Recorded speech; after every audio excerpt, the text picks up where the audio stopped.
Hey y'all, I am back.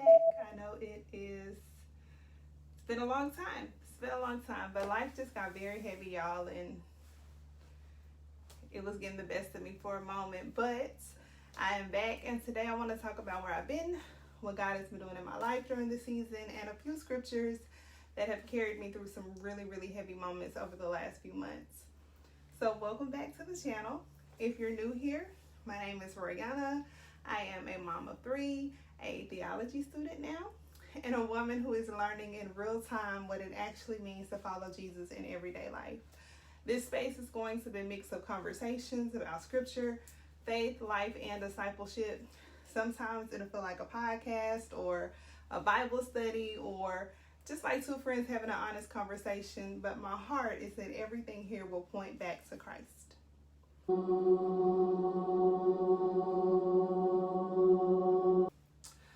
So, first, let's talk about why I disappeared.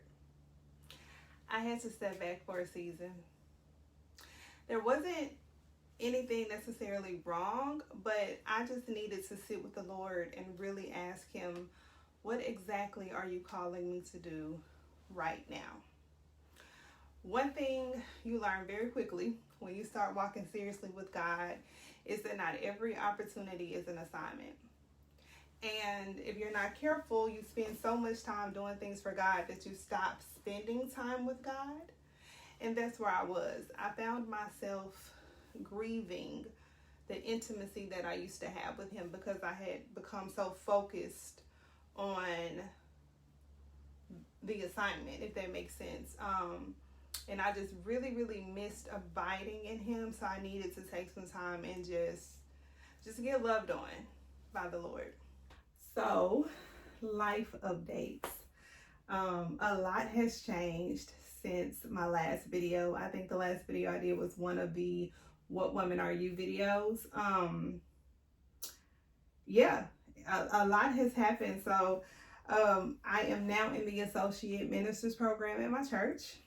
I am now in the second semester of my junior year for my Bachelor's of Science in Theology Apologetics. I am still overseeing my women's discipleship group, W3 or Well Watered Women. We just completed an outreach event where we adopted a local women's shelter. So essentially we gathered the supplies and things that they need the most right now. We are doing weekly Bible studies right now. We're in the Priscilla Shirer's Gideon Bible study, and y'all, it is blessing me. Okay, if you have not done it, do it. Okay. And then we also have been having apologetic conversations. These are bi-monthly conversations called Pour and Ponder. And essentially we are just talking about why we believe what we believe. And each one is based on a different topic. So the one we did last month was the reliability of scripture. And then the one we're doing next month is going to be on the resurrection. What historical facts do we have that this actually happened?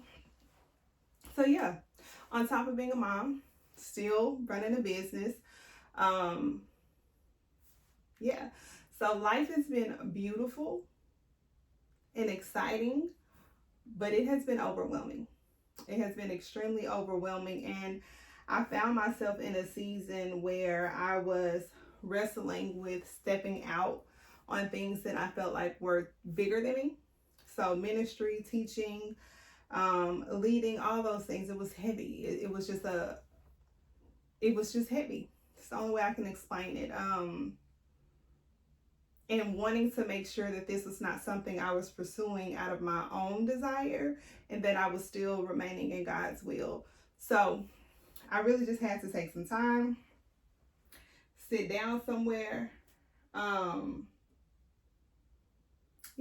sit down somewhere and talk to the Lord. And the scripture that He kept bringing back to me during this time was Psalms 138:8. I have my NIV Bible, but that's not the translation that I prefer with this scripture.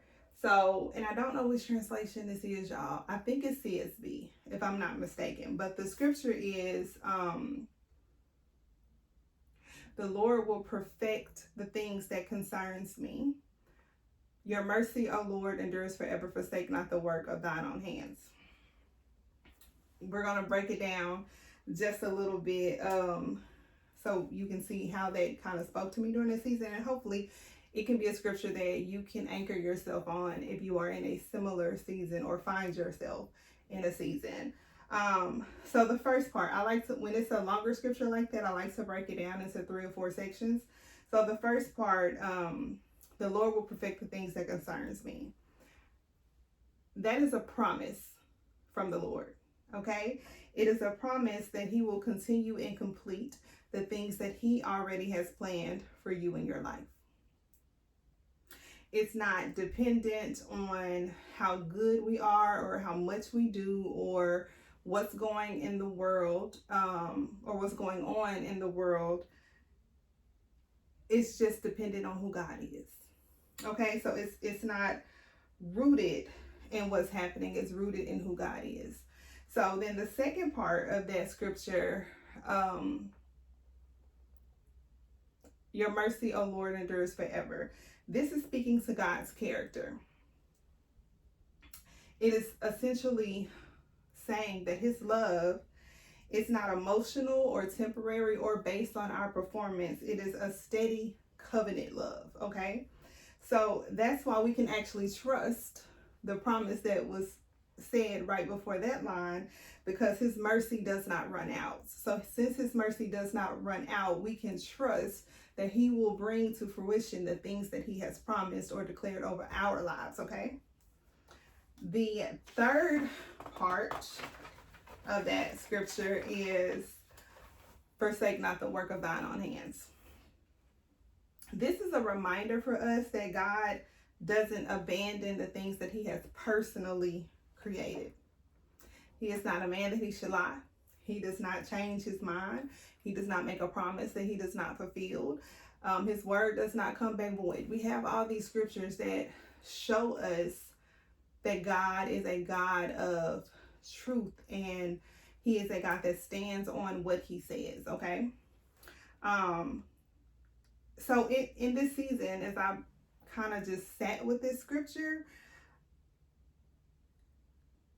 it helped me to realize that God doesn't call us to things that he expects us to sustain on our own. If he calls you to it, if he tells you to do something, he will go before you. He will make sure that it happens. So it takes that responsibility off of you. And although I was able to ponder on that scripture and it fed my soul, I still was overwhelmed, okay? Life was still lifing. And there were times I just felt like it was too much. I was breaking down, like crying in the car. I remember one Sunday I went to church and I was just empty. I was depleted. I was tired and I, was just, and the enemy will use those moments to kind of attack and just get into your head. And now I'm questioning everything, right? And I remember going to church and I'm like, I don't even want to be here today. And it was exactly what I needed. We actually didn't even have a sermon that Sunday. We're just worshiping the Lord and praying as a community. But I was just crying. I was just crying and I couldn't even say anything, but I was just hoping that the Lord really heard my heart. And then they did altar call. I couldn't even go down to the altar, y'all. I was so weak. So as I'm driving home, I'm sitting there, I'm like, Lord, I just need to know that you're here. Like, I just need to know that you're with me. I just need to know that I am still in your will and that I am doing this for you, out of obedience to you. And I kid y'all not, y'all, I got home and I was getting ready to take a nap and I was like, I'm gonna read my Bible first. And I just said, Lord, I need to hear from you. And I need to hear something like from your word. I need to hear something out of the Bible because I don't want to leave any room for interpretation, okay? And Psalms 34 just fell on my spirit and I'm reading it and I am bawling, y'all, because it is exactly what I needed in the moment, okay?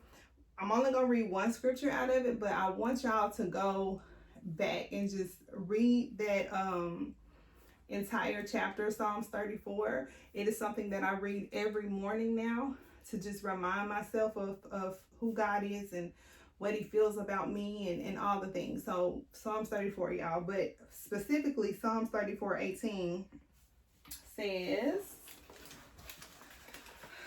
let's see, y'all, because I wish I had my other Bible in here with me today, but I am not an NIV girly anymore. I prefer CSB or ESV is my new favorite. And when I want to get a little fancy, I'll pull out the KJV. When I say Psalms 34.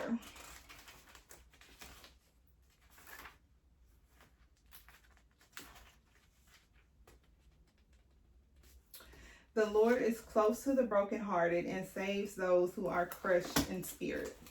Okay? But the whole chapter is what you need to read. But specifically that verse. To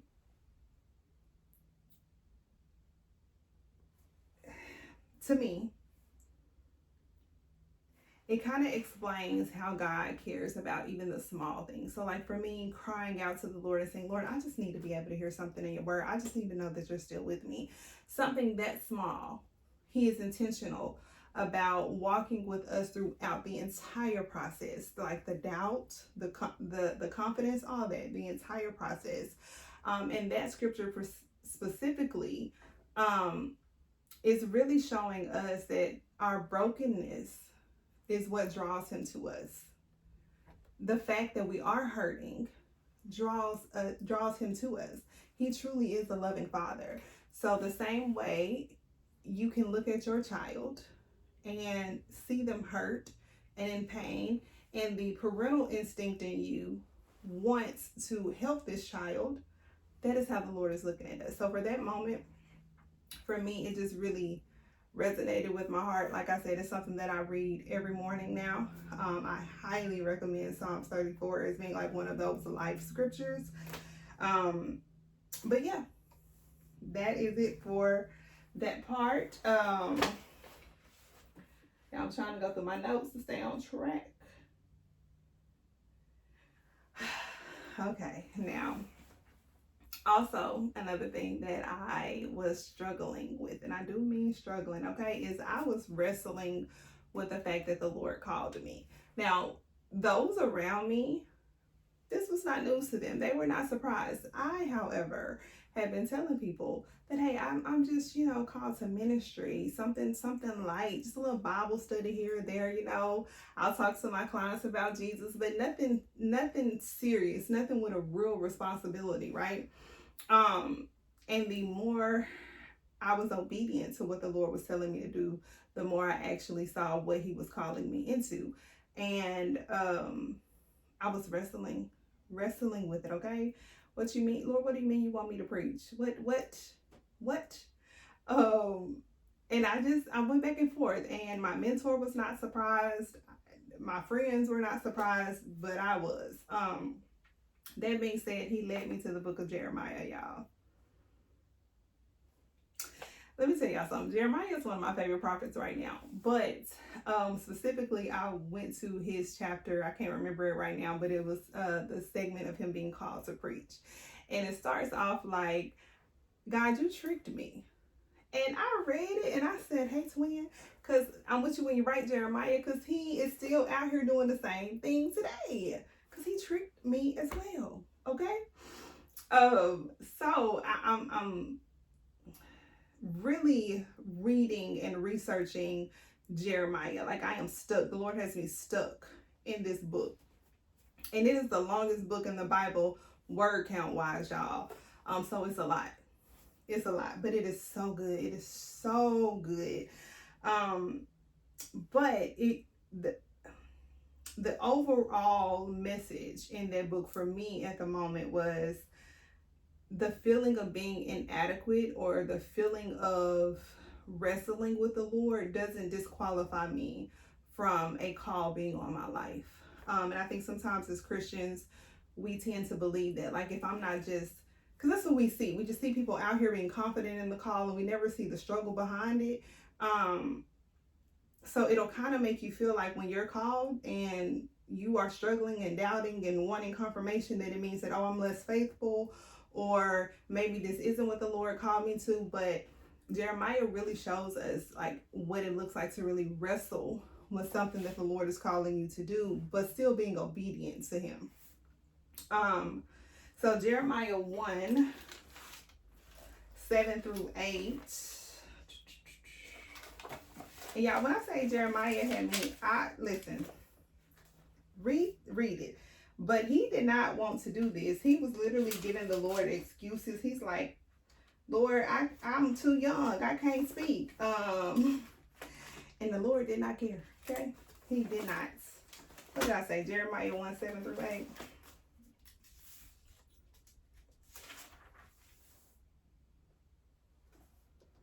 It says, but the Lord said to me, do not say I am too young. You must go to everyone I send you to and say whatever I command you. Do not be afraid of them, for I am with you and will rescue you, declares the Lord. Okay? And in this, that scripture alone lets you know that the Lord, like I said, if he's calling you to something, he's going to go before you.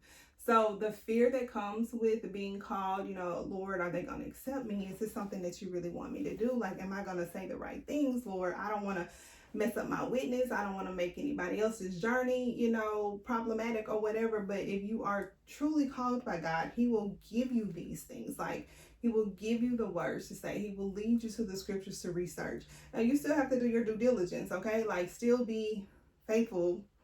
Read your words, study, get you some commentaries, all the things, get under sound teaching, get a sound covering, and don't be emotional about what you're reading. Like, really, really research to see what it means to the people that it was directed to and how we can apply it to our lives today. But also, Jeremiah, let me make sure I'm not missing out of the, yeah.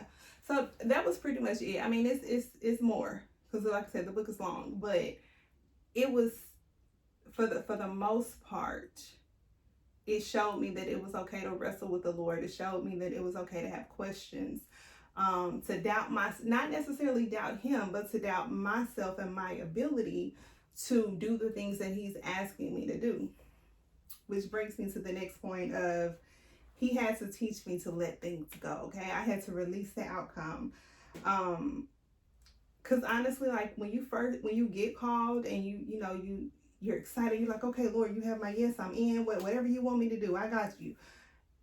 And you start going, but then you start to develop this responsibility for the outcome of what the Lord is calling you to, and that's not ours. That is not our responsibility. Matthew 11, 28 through 30 is what helped me with this part. Y'all can tell, like, y'all can see, I was in Matthew, okay? Matthew 11.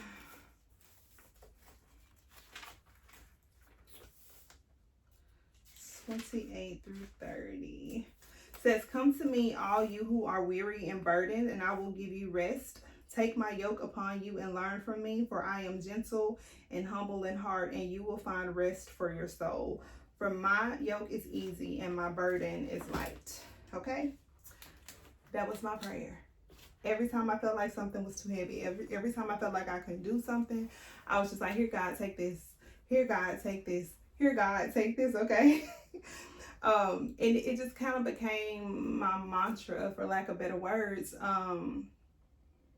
because I had to really trust that, again, I have to let this go. I have to let that, the A-type personality in me, the need to control things, that part of me was struggling, okay? I'm a person that makes lists.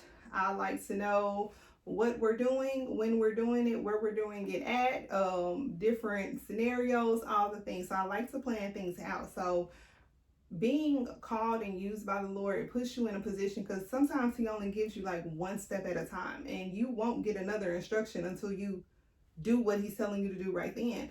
So it puts you in a place of having no control and being completely dependent on him, which is needed. It is needed because it actually develops that faith muscle. But it is also scary when that is not your normal personality. So that Matthew 11:28-30 was something that I continuously prayed. Lord, take this. Lord, take this insecurity. Take my fear. Take my anxiety. Lord, here you go. Take this. And I want to explain it a little bit, because he says that his yoke is easy and his burden is light.